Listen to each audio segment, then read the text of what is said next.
ডিসেম্বরের মধ্যে জাতীয় নির্বাচন না হওয়ার কোনো যৌক্তিক কারণ নেই বলে মনে করেন বিএনপি। দলের স্থায়ী কমিটির সদস্য নজরুল ইসলাম খান আশা প্রকাশ করে বলেন, মে মাসের মধ্যেও ঐকমত্য কমিশন সব দলের সাথে আলোচনা করে জাতীয় সনদ প্রস্তুত করতে পারবে। চেয়ারপারসনের গুলশান কার্যালয়ে লেবার পার্টির সাথে আলোচনা শেষে সংবাদ সম্মেলনে তিনি এসব কথা বলেন।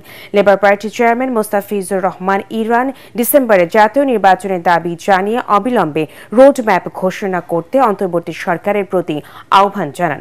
পরে সমমনা জোটের সাথে বৈঠক করেন বিএনপি লিয়াজো কমিটির নেতারা। আমাদের বিবেচনায় আমরা ডিসেম্বরের মধ্যে নির্বাচন হতে কোনো বাধা দেখি না, কারণ নির্বাচন কমিশন বলেছে তারা জুন মাসের মধ্যে রেডি হয়ে যাবে।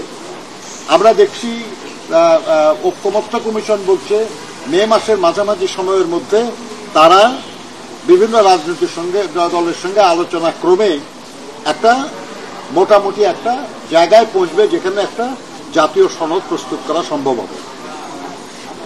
তাহলে প্রয়োজনীয় সংস্কার শেষে নির্বাচন অনুষ্ঠানের জন্য ডিসেম্বরের বেশি অপেক্ষা করার কোনো কারণ আমরা দেখি না।